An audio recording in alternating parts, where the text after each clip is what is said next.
Welcome to the introduction to the 4 states of reality, video number 1 of 5.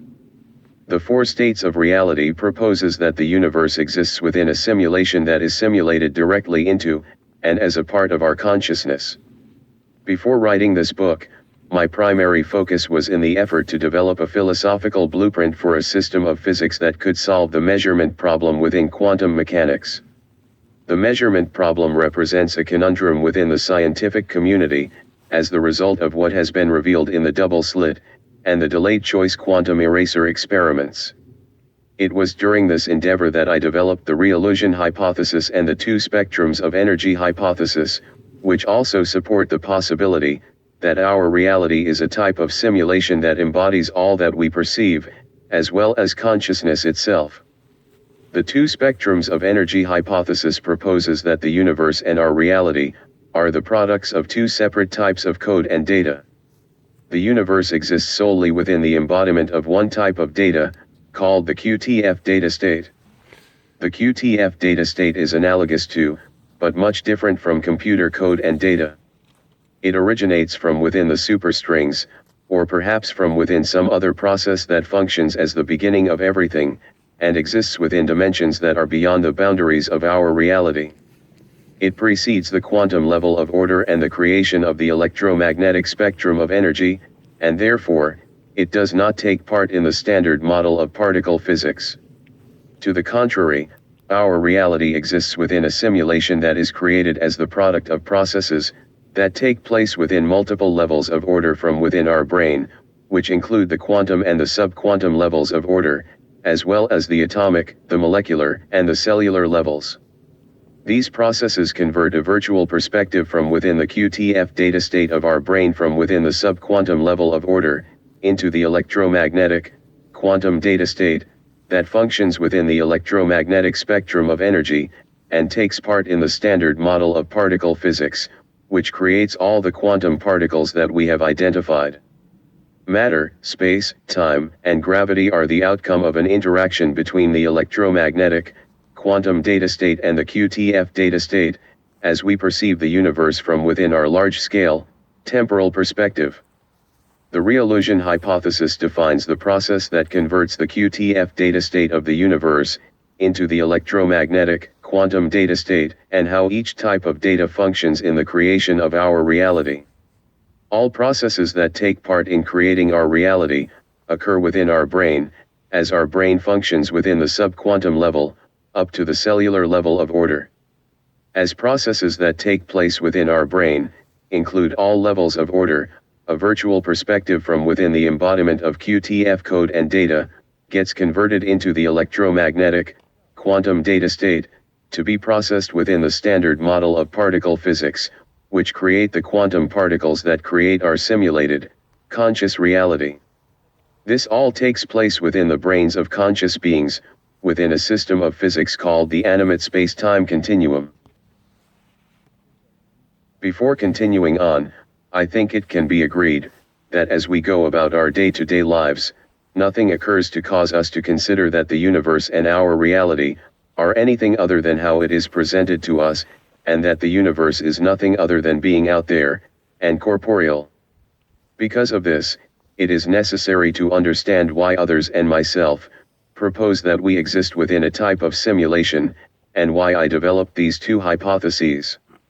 An understanding of this can be achieved by knowing what the measurement problem in quantum mechanics is, and what it infers about reality.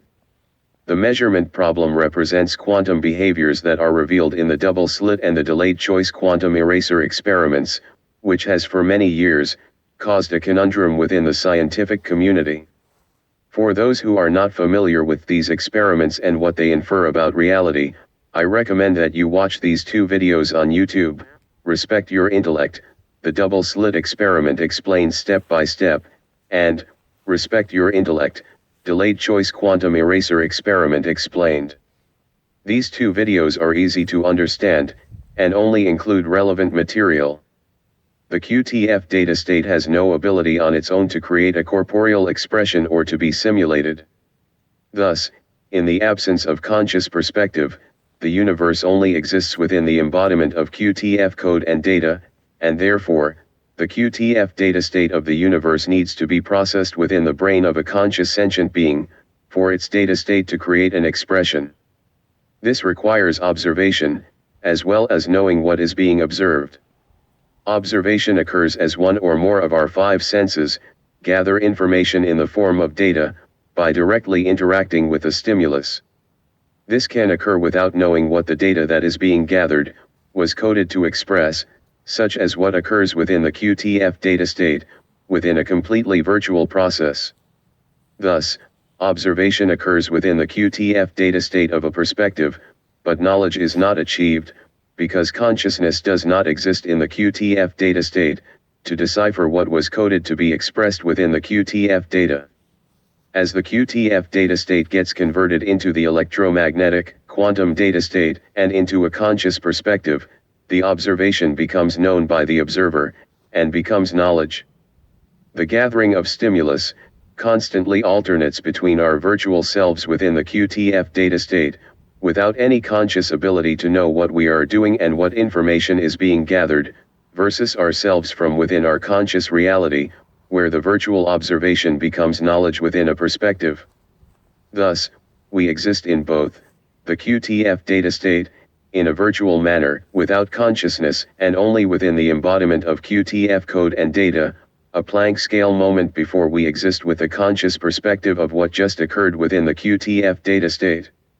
This occurs as the QTF data state gets converted into our electromagnetic-based simulated reality, and as our consciousness from within our electromagnetic-based reality has control over what we will do in the next moment, within the QTF data state of the universe and of ourselves. These two states of existence alternate back and forth at Planck scale intervals of time, so that we are not aware of the time that we don't exist within our reality. Thus, the reillusion hypothesis proposes that knowledge is the foundation of our reality, because only that which we directly interact with from within a virtual process, within the embodiment of QTF code and data, will be converted into our electromagnetic quantum simulated reality, which results in a virtual process, being converted into a conscious perspective. The reillusion hypothesis also proposes that we act with free will, so that what we think, do, and perceive from within each present moment of our conscious reality, controls what will be written to occur within the QTF data state, which functions as the data pool for the entire universe, as well as for each next Planck scale moment of what we will do and perceive, from within our simulated reality. Since the universe was created for us to perceive, it must be able to age and evolve within the embodiment of QTF code and data, irrespective if it is being observed or not. This also keeps the universe in a constant state of readiness to be observed. Therefore, because the universe only exists to be perceived, anything that could not possibly become known by an observer, under any set of circumstances that can occur within the physics of the universe, will not occur within the universe, which means it won't occur within the QTF data state, or within any observer's conscious perspective. Any event that is possible for any sentient being to know, under any set of circumstances that is possible to occur within the physics of the universe, can occur within the QTF data state. This is revealed in the double-slit experiment involving a non-entangled photon, when the which path information has been established, and the information is possible to be known by an observer, the photon or the electron's wave function will collapse before the particle contacts the detection screen, and the particle will not contact the screen in adherence with Schrödinger's equation. This becomes even more obvious, and more counterintuitive to the way our reality is presented to us during our day-to-day activities, when an entangled photon is used in the delayed choice quantum eraser experiment. Both of these experiments also reveal that, if the which path information has been created, but it is impossible for any observer to know it, the particle's wave function will not collapse until the particle reaches the detector screen, resulting in it being absorbed into the matter of the screen, in adherence with Schrödinger's equation. If an entangled photon is used, as is done in the delayed choice quantum eraser experiment, as long as one of the entangled photons which path can possibly be known by an observer, the wave function of both photons will collapse before they each contact the detection screen, irrespective of which of the photons which path was the one that was made possible for an observer to know, and irrespective of which photon reached the detection screen first. This reveals that neither a conscious perspective, or the gaining of knowledge about an event, is required in order for an event to happen within the QTF data state, but it must be possible that an observer could have gained the information about the event, in order for the event to occur within the QTF data state of the universe. It does not matter if anyone gained the knowledge before the event occurred, or if no one will ever gain the knowledge at a later date. As long as it was possible for someone to have gained the knowledge, the event will occur within the QTF data state, and may or may not ever be known by anyone. The universe functions in this manner, in order for the universe to age and evolve in the absence of conscious observation, and to be in a constant state of readiness to be observed, and interacted with. The universe can be conceptualized as being somewhat analogous to the data within a virtual reality computer program, as it exists on a CD-ROM, or some other type of media, before it is processed within the computer hardware, and expressed within the computer monitor and speakers. It includes everything within the universe, including our own physical essence. Keeping with the computer analogy, our reality is analogous to the product of the program data within the CD-ROM, after being converted into the electromagnetic images and audio sound on the computer screen, or virtual reality headset, along with the observer's conscious perspective that perceives it, and the ability to live their reality within it, which requires the ability of consciousness to manipulate the QTF data state. In essence, the standard model of particle physics, the physics within all the other branches of science, as well as the physics within the animate space-time continuum, are all part of the physics of our mind, so that a virtual perspective within the QTF data state of the universe can be converted into a conscious perspective, to form the next Planck scale moment within an observer's reality. This reveals that our mind functions in a way that is analogous to the hardware of a computer, that takes a virtual reality world, and converts it into the reality of conscious sentient beings, by utilizing two completely separate systems of code and data, simultaneously. The QTF data state contains the data to create everything within the entire universe including consciousness, but there is a tiny portion of QTF data that is sequestered from the universe, which keeps the universe from being able to have any corporeal expression or to be simulated on its own. This tiny portion of QTF data can only be obtained from within the subquantum level of an observer's brain, after a perspective has been perceived within a virtual manner from within the QTF data state of the event, and processed within the QTF data state of an observer's brain. This tiny portion of QTF data converts the QTF data state of a non-conscious, virtual perspective, into an electromagnetic, quantum data state of the perspective, which is able to take part within the standard model of particle physics. This identifies the precise mechanism that results in knowledge being the foundation of our reality, and this is what distinguishes all the other processes that take place within the QTF data state of the universe, from a process that takes place within the subquantum level of the brains of conscious, sentient creatures. Thus, only an event that is observed, and directly interacted with by an observer, from within a virtual process within the embodiment of QTF code and data, will be converted into quantum particles that function within the electromagnetic spectrum of energy, and that take part within the standard model of particle physics, within the mind of an observer, to create the observer's reality. The physics within the standard model and within all the other branches of science, along with the physics of the animate space-time continuum, are all part of the physics of our mind, that cause a perspective from within the subquantum level of our brain, from within the QTF data state, to be converted into an electromagnetic, quantum perspective, that creates consciousness and the perspective within it. Along with this, our consciousness controls what we will do within the next Planck scale moment of our reality, by choosing the QTF data state of the action that the observer will do, a Planck scale interval of time before it gets converted into the electromagnetic, quantum data state, to create our simulated reality. As the QTF data state of ourselves and the universe alternate with our reality, at Planck scale intervals of time, we only perceive our reality component of the process, for there is no consciousness within the QTF data state, to perceive it.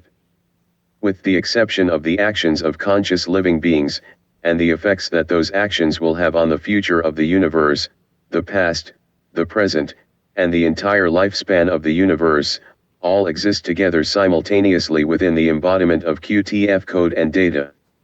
This reveals that the universe has no temporal property, somewhat analogous to a reel of movie film, as it sits within the projector, before being projected onto the movie screen.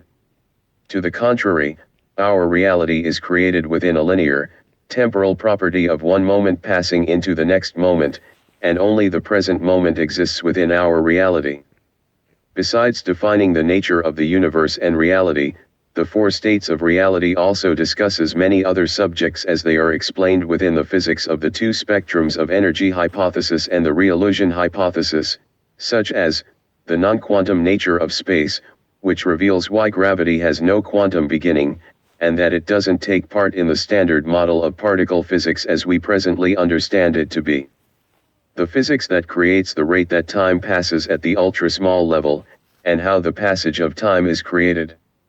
The two spectrums of energy and the re-illusion hypotheses also present a system of physics that defines what is going on within the ultra-small scale, that cause quantum superposition, quantum non-locality, wave-particle duality, retrocausality and quantum entanglement, that are revealed in quantum research, and that defy the laws of physics as they exist within our reality. The collective information from within both hypotheses create a philosophical description for a system of physics that may lay the foundation to unify quantum mechanics with general relativity, and form the basis of a unified theory of everything. The rest of this presentation includes 4 other videos.